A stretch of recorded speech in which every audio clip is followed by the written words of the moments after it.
Bling. I was hoping I would be able to edit that out, or not edit it out, but keep it out entirely. But anyways, this is similar to my five things wrong with Skyrim, and it's only a coincidence that my second take on this is involving a Bethesda game. And I mean, I will do one on New Vegas, on Fallout 3, on Dragon Age Inquisition, which I've actually got the list made for Inquisition, Dragon Age 2, Dragon Age Origins. In fact, every game I've Let's Played, I'm going to eventually do a five things that I had wrong. That I had wrong? Five things that I have a problem with when it comes to these particular games. Now, again, similar to Skyrim, I love the fuck out of Fallout 4 despite its, mediocrity in terms of an RPG, but as a game, as a whole, it's okay. It falls into a line where I want to play it, I want to do a Let's Play on it, and I have an investment in it. So, as the bottom part of this video says, there are spoilers galore, or potential spoilers galore. Actually, you know what? Yeah, spoilers. If you haven't played the game completely, if you're interested in the story and you don't want it to be spoiled, please skip this video and move on to the next thing, because this will contain spoilers pertaining to the plot. So anyways, on to part 1. The Institute. They don't make any goddamn sense.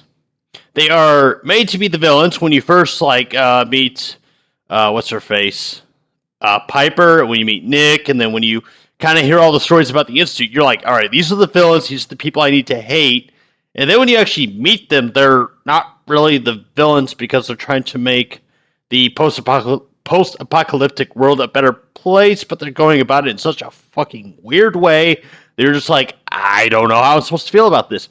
So their whole gist is that they're trying to develop technologies that will make the world be able to recover after the nuclear apocalypse. However, they claim to not be against the greater whole of the Commonwealth or the wasteland in general, yet they wiped out an entire city. They've infiltrated other settlements with, certain characters in the game, some of which even I don't know. They've killed people. They have synths running around that also kill people, but they claim innocence. I'm like, what? Like, okay, I can understand them having the technology to better preserve the wasteland as a whole, and they do. They have the technology to do it. And once one of the endings of Fallout 4 is you becoming leader of the Institute, in which you could, in theory, remedy that and be like, okay, yeah, we're not doing any more of this secrecy bullshit, because they did the secrecy bullshit. And that's why people hated them. They did nothing to remedy their image with the Commonwealth as a whole. Hell, Fallout 3 made them out to be fucking villains. So how am I supposed to empathize, even sympathize with these people, when nothing is making me want to? Hell, the old guy that is named Sean, how the fuck am I supposed to know that's actually Sean? For all I know, the actual Sean is dead, or it's the kid. Well, even though the kid's supposed to be, quote, a synth. But how am I supposed to know that's even Sean? How do I know that? I mean, because, what's his name? Kellogg says, the old man did this, the old man did that. And this was prior to the abduction of the main character's child. He says the old man had this plan and blah, blah, blah. How do I know that, the old man didn't transfer his mind into Sean and say, yes, I am the father and blah, blah, blah. And here's the thing with Bethesda games. They don't make a lot of fucking sense. They really don't. So the Institute should have I understand what Bethesda was going for, is trying to make a completely gray area with all the various factions in the game. That neither completely good nor completely bad. I get that, but with the Institute, they treaded on some fucking murky water. And I say that because you're never really given a reason to like these guys. The Railroad, you're given a reason to like them because they're trying to help out these synths that just want to escape the Institute. They just want to be them, find their own life or their own way in life. And you made a couple of synths that they've successfully helped and done with. With the Brotherhood, they're trying to, they perceive these synths as a threat to existence. It's like, yeah, there's all this evidence of them infiltrating these settlements. There's evidence of them doing this. And who's to say that it doesn't get to a point where the creation doesn't overpower the creator? In the Frankenstein theory of things, that makes a lot of sense. So the Brotherhood is therefore vindicated in their regard. Can they prove it? No, not really. But is there justification for what they're doing? Yes. The Minutemen, they just want to make the Commonwealth a better place. They just want to safeguard the people that are on the surface. They don't give a flying fuck about the Brotherhood's motives. They don't. I mean, they admire. I guess in a way, they kind of admire the railroad, but they don't really get involved with the railroad's antics, which is why the railroad and the Minutemen never really collide because their goals are completely different. Because they can coexist without any conflict. And even then, when it comes to the Brotherhood of Steel, I mean, all right. When it comes to the Brotherhood of Steel, I don't understand the initiative to wipe out the railroad. Now, from the railroad side of things, I understand the initiative to wipe out the Brotherhood because they're killing synths. They want to wipe out all the entirety of synths. And of course, the gray area with the railroad is the fact that they kind of value synthetic life about as much as human life, even though the Brotherhood values human life more so than synthetic life. So you can kind of see it from both ends in that regard. But me personally, without spoiling anything from my Let's Play, I do tend to say that the Railroad is FOS, which is full of shit. Because they're about as ignorant as the Brotherhood of Steel. In fact, in terms of the storytelling, all these factions are full of shit. Except for the Minutemen, because the Minutemen at least have a practical goal. And at least their goal, while the Institute's is somewhat practical as well, at least the Minutemen are consistent, they make sense, even though they have one of the most boring companion characters in the entire game. But that's all that I have to say about that. I just don't think the Institute was consistent. They didn't make a lot of sense. There were a lot of plot points that just were not elaborated on, and so Bethesda screwed the pooch there. Because they wanted to make an antagonist, but at the same time they didn't. And at the same time, one of this gray area, but at the same time they didn't. So it just kind of muddled out, and it turned into a clusterfuck full of nothing. Now on to the second point, which is settlements. Building them, it's fun. It really is. It's very involving. It's very time-consuming, and you kind of get lost in doing it. But when it comes to the settlers, the people you get, they're useless, boring, and they're number slots rather than people. See, what I would like to have is some named settlers, people that you can kind of develop a sort of attachment to, because even generic names like Adam, Beth, or Brittany, or Steve, those names, at least I have a name to go with the person that I'm, working with, that I'm trading goods with, that I'm trying to outfit out, give some weapons to, give some armor to, give some items to, give a position in my settlement. At least I have an idea of that. And an example of this would be the Vault-Tec sales guy. He didn't even have a name, but I still felt like a sense of attachment to this guy because I saw him in the beginning of the game trying to sell me, hey, you want to join up with Vault-Tec? And then you see him again. It's like, I have Vault-Tec, and then they turn him away. Then you find him again, and it's like, dude, you're a gold. Dude, that fucking sucks. Like, I felt bad for the guy because he worked for the shitheads that more or less, they didn't cause it, but the shitheads that more or less capitalized on the end world of the nuclear apocalypse. And obviously, whenever you come to this guy and he's like, I have, sales expertise. What are you going to do with this guy? You're going to make him a motherfucking merchant. That's what I did. I made him into a merchant once I found him. I'm like, this guy, he's got sales expertise. He's more or less got 200 years worth of sales expertise. Let me get this guy to become like my key merchant. He will know how to sell a fucking item. He will turn like 10 coppers worth of an item into a gold piece. He will somehow convince somebody to buy it for that amount. But there's just never any attachment to any of these settlers. Just none at all. And even then, I mean, you could take out all of the companions that Bethesda worked hard to write. And admittedly, Bethesda did a real good job with the companions you can get, but they could take them out, add in these generic people, and then you can kind of develop your own story with these settlers that you get. Have them follow you. Build build up your own army and go out and take out the Gunners, take out the Institute, take out the Brotherhood, take out the fucking Railroad, whatever. The problem with the settlements is that the settlers are just boring people. And I also hate the object limit. I really do, especially for the bigger areas. I mean, the smaller areas like Oberlin Station, for example, you're never really going to feel the impact of that. You're never really going to be like, oh crap, I need to take out this so I can put that. You're never going to feel that. Thankfully, with PC and eventually with Xbox One and PS4, you're going to have access to mods.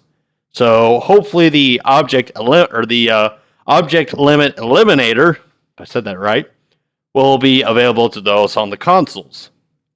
Assuming on PC, I've never had that problem, but I still feel like an object limit is kind of silly, kind of stupid, especially when you want people to be able to create their own settlements, etc.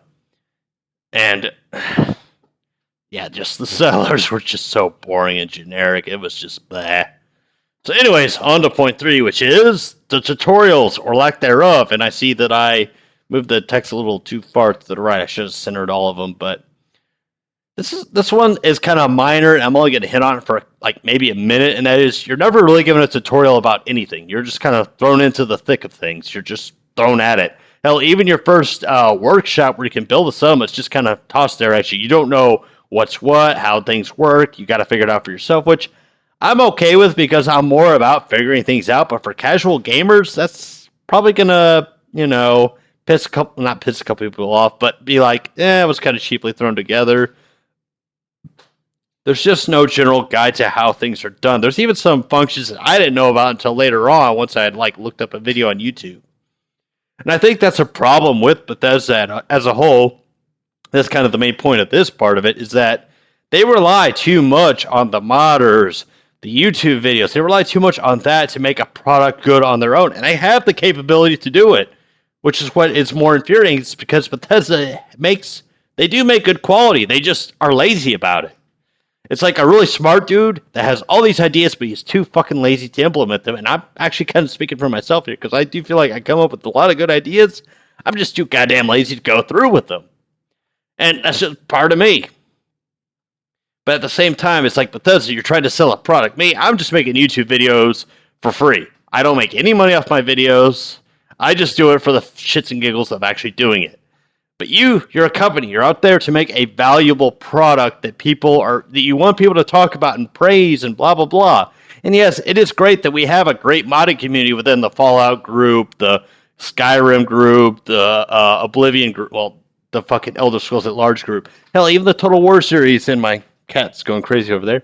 And even the Total War series has a great modding group. All these games that have easily accessible mods are well done, and even now games are starting to gear more towards being mod friendly. Excuse me. So yeah, that's all I'm going to touch on with the tutorial bits. It's just that there's no tutorials, there's no real guidance. I mean, yeah, there's a little prompt up at the top left of the screen, but who the fuck reads those? Anyways, moving on. Oh, the story. This is where I get into the real, meat and bones of this whole 5 things I have a problem with. And, again, this is in no chronological order, but the story directions. And this actually kind of ties into number 5 in a way, but Fallout New Vegas, for example. You had parts that pertain to the main plot, which also introduce you to the side bits, which Bethesda is notoriously lazy with when it comes to the side plot. So, For an example, you see Fallout 3, you only really get to see about half the world if you do the main plot points. You don't get to see things like Little Lamplight, Big Town, the various other vaults in the world, etc. It's jeez. But, Bethesda, they're just lazy with connecting the side plots to the main one, which New Vegas did really well, because you at least get to see about 70% of the world once you complete the main plot line. And in fact, it encourages you to go out and see these other side bits.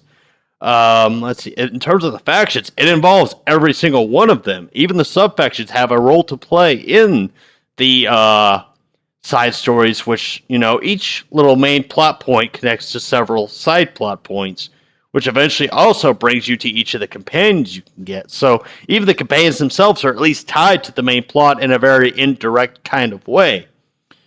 So, Fallout 3 and Fallout 4's main plot points were generally short, more so with 3. 3's was super fucking short, even compared to 4. But, with 4, at least you would get to touch on the main areas like the Wastes, Diamond City, Good Neighbor, Bunker Hill, rather, Sanctuary, which, you can make into your own kind of quote-unquote capital. It touches on the Minutemen. It touches on at least the main factions, and even sheds a little bit of light on the side factions like the Gunners, the Raiders, the Super Mutants, etc. And that's another thing, is that they missed a big fucking mark of the story with the whole Gunners tidbit because of the history they have with the Minutemen.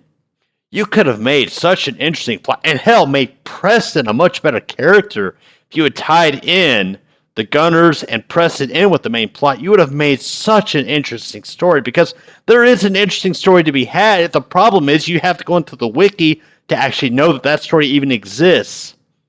And god damn it, Bethesda, why did you miss the mark on such a great potential storyline? And that is basically, when you find Preston, he's the last of the active Minutemen. Now, yeah, sure, there are plenty of other Minutemen out there that just said, you know what, fuck it, the Minutemen are done. But I will stay in my respective town and defend it because I have these skills that I've acquired through being with the Minutemen. Which is, it ties into the whole, like, rebuilding the Minutemen. Because there are more of them out there, you just need to reach out to them. Which is also another thing. Like, the Minutemen had such potential to be an amazing faction, but they are so goddamn generic. But, anyways, with Preston, once you, save them and conquer, bring them to Sanctuary, and get the fort back, it's like, it just fizzles out. There's nothing more to it. That's it. It's just, help this random settlement, as the not infamous, but the famous meme about Preston goes. It's, hey, this settlement needs your help. Hey, this settlement needs your help. There's even a comment I made that actually got a lot of traction on a video where Preston inhales his jet, and it's like, oh my god, all these settlements need your help. It's like he realizes that all these settlements across the great world of everything need your help. And I mean, all right, so essentially the story goes like this. There's this guy named Clint that you'll run into in Quincy, who basically backstabbed the Minutemen to join the Gunners because he felt like the Gunners were falling apart. And I mean, this is when the Gunners had their infighting, the Minutemen, had their infighting going on. Clint's like, all right, yeah, fuck this group. I'm going with the Gunners because they at least seem to have their shit together, and I'm going to sell out all of my fellows to these guys. So they come in, they butcher Quincy, the Minutemen get butchered, Quincy inhabitants get butchered. Preston and like 20 people escape. They make it to Conquer. There's only 8 of them left. Or actually, by the point they get to Conquer, there's only 5 of them left. Then you come along, save them, or whatever, which you could have or should have had a choice to either join the Raiders or help them, but it is what it is. So you help them out, you take them to Sanctuary, and then Preston kind of says, hey, this settlement needs your help. You go help that one settlement. You help out like 3 settlements, and then Preston's like, I want to make you the general because you're a helpful person. No, you don't really have any leadership qualities, but I'm going to make you the general because reasons. So you're like, all right, whatever, I'll become the general. And then you help out a couple more settlements. Like, so yeah, we've helped out all these settlements, but let's go take back our more or less capital. So you take the capital back, and from there it's just, this settlement needs your help, this settlement needs your help. It's never, hey, these Gunners, they fucked things up to begin with. We should go take them out if we want to make the Commonwealth a better fucking place. What the fuck? Why were you never given a quest from Preston to go take out, I mean, at the very least, liberate Quincy from the fuckers that butchered it, from the asshole that backstabbed your entire faction that you more or less brown-nosed the shit out of? This is the biggest wasted potential in a character for Preston, because at first he seems like a guy that just wants to do the right thing, just wants to help people, all this and all that. You could have made him have a moment of weakness in saying that I want to see this bastard that betrayed us suffer. I want to see him dead. I want his head ripped from his fucking neck and hung on a spike at the fort so that I can look at it and be like, yeah, fuck that guy. But no. That settlement needs your help. I mean, okay, cool. You created a fucking famous meme. Instead, you could have created an amazing character. But no, we're just going to waste the potential and, do some generic, go help this settlement out because the super mutants from halfway across the fucking world are bugging them. Or the raiders from the other side of the goddamn map are bugging them. Even though there's a settlement in between them that's basically a metropolis that has crops and shops and materials and blah, blah, blah. But no, this is like farm with like 2 people plus like 1 little tree. Yeah, we're going to go after them and demand all their supplies. All 2 tomatoes that they grow. You see, Bethesda, that's where I'm hammering you at. Anyways, I've hit on this point for quite a while. Holy shit. But anyways, moving on to the next bit, which actually I kind of touched on already, but I'll go ahead and move on to it, which is the dialogue and storytelling. In Fallout 4, the dialogue and storytelling is fucking garbage, if it even exists. It is garbage. Atrocious. Bullshit. I hate it. It is easily the one thing that I hate this game for. And it's not because it didn't have potential. It's because it had potential. It had it, and it just like skipped it to the side because we have to be like Minecraft and have settlement building, even though we're going to limit you on what you can put in each particular settlement. As a matter of fact, all the settlements are in fixed locations. As to you figuring out, all right, let's see, what's a good area to develop? Let's see, because you have that one settlement that's like way in the south bumfuck part of the map where there's Deathclaw, super mutants, fucking super mutant behemoth, ghouls, mirelurks. Oh yeah, I'm gonna move down there, me by myself with my two kids. We're gonna live in this like half still standing house, and we're gonna demand help from the Minutemen that have resurfaced. Instead of, I don't know, Paul, just bear with me, guys. Just bear with me as I make this ungodly suggestion and say, you could just move to the fort. Or there's, Sanctuary where all these people have resettled and, there's these homes and it's up north where barely anybody even goes to. You could move up there. I know, right? Guys, just holy shit. But I mean, beyond the companions and Kellogg, which I fucking love the dude. Whoever voiced Kellogg, good God, you did an amazing job. Jesus. Why are you on this game? You should be over on like some Assassin's Creed type of stuff. I mean, a game with good storytelling. They need the actor that played Kellogg. I need to get that fool's name because holy shit, he was an interesting character. And sadly, we're given like maybe a grand total of about 10 minutes worth of his, presence. I mean, that's even counting his alive aspects. His backstory even was like, geez, I really can't hate this guy because he had a really shitty upbringing. Like every playthrough I've done, I'm like, I can't hate this guy. I can't. Because, again, spoilers. Well, I mean, we're past the point, but his dad was an asshole and an abuser. He abused his wife and, pretty much didn't give a shit about his kid. He had a family. He found a chick that he liked, or not really married her, but had a kid with her. Those two got wasted by some people I guess he screwed over. So he's just like, fuck it to the world. And then he ends up working for the Institute because, hey, they'll pay a contract. And they eventually give him like all these synthetic things where he almost loses his humanity altogether. And then even when you confront him, he's like, this is the kind of parent I wish I had. Like, I especially if you're the father, like if your character is a male, I feel like he's going to see like a lot of what he wishes his father was like instead of, the shithead he was stuck with. I haven't actually gotten that far as a male character, oddly enough, because in my Let's Play, I'm always playing as a female because, well, I'll get into that later, but I'm assuming that if you play as a male, he's going to be like, I kind of wish I had a father like that, Jesus. In the back of it, he's like, I hope this guy kills me. I really do. It's just, I'm tired of existing. I'm tired of living. I have nothing to live for. Fuck this world that I grew up in, and I hate it for everybody, and blah, blah, blah. But to move on to another point as well is, beyond the companions of Kellogg, there isn't much personality amongst the other NPCs. Like all the NPCs you run into, not a personality to be had except for Mr. Swatter, the companions, Kellogg, and that's pretty much it. That is pretty much it.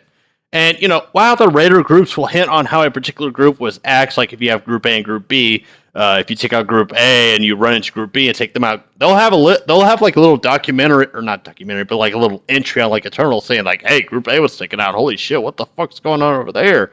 Or, oh, hey, with Group A gone, we can rise to power. Yay, us.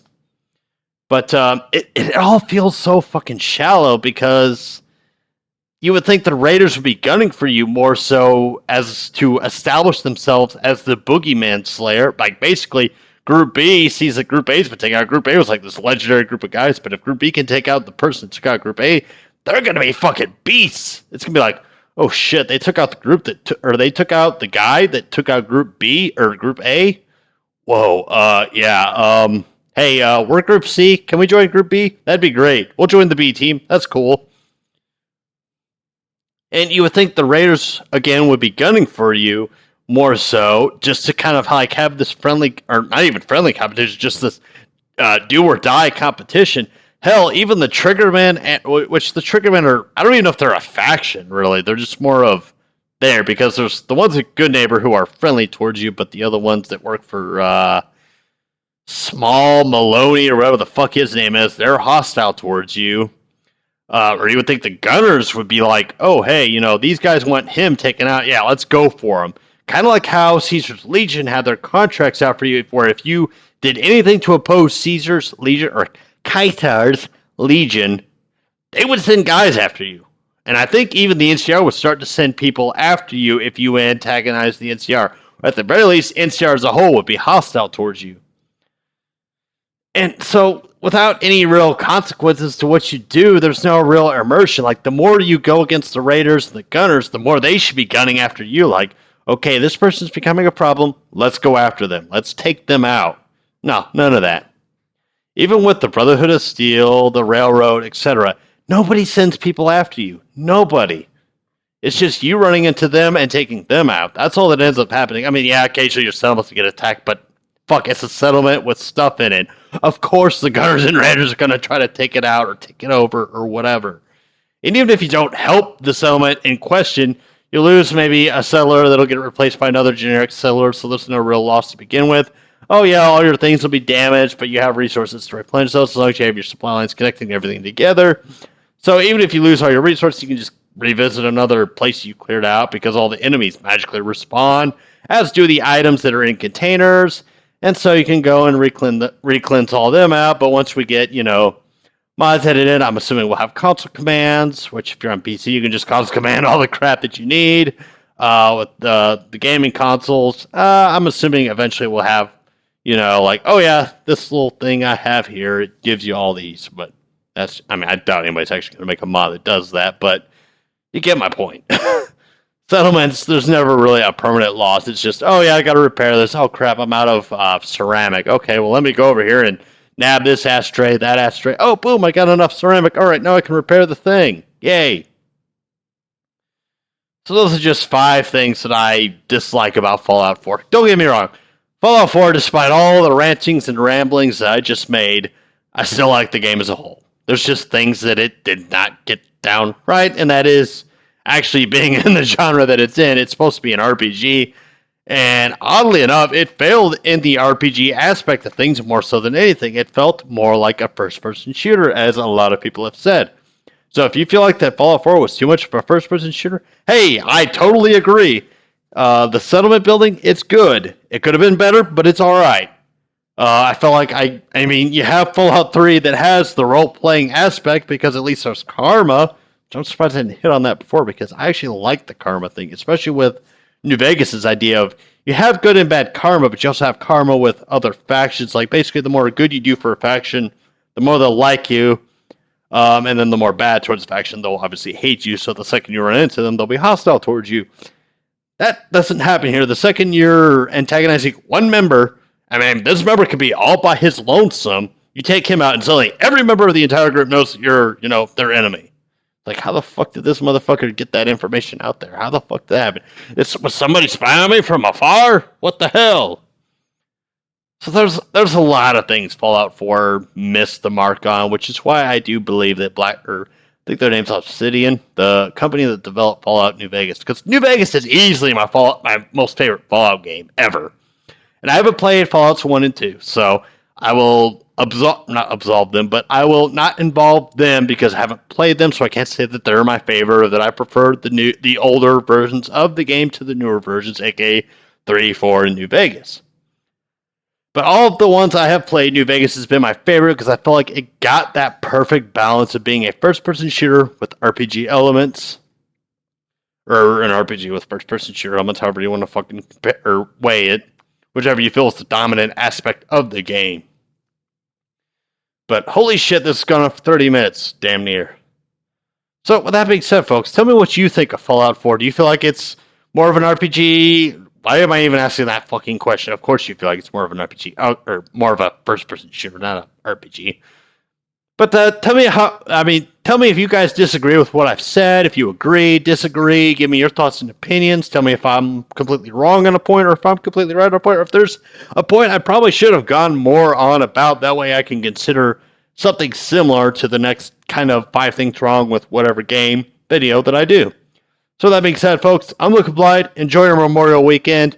If you're someone who has a loved one that was a veteran that has died, you have my condolences. You'll be with my thoughts, not necessarily my prayers, because you know how I am with religion, but I won't get into that. But anyway, folks, with that being said, and without any more pandering, I'm Luke Blight, and I shall see you all for whatever video I upload next.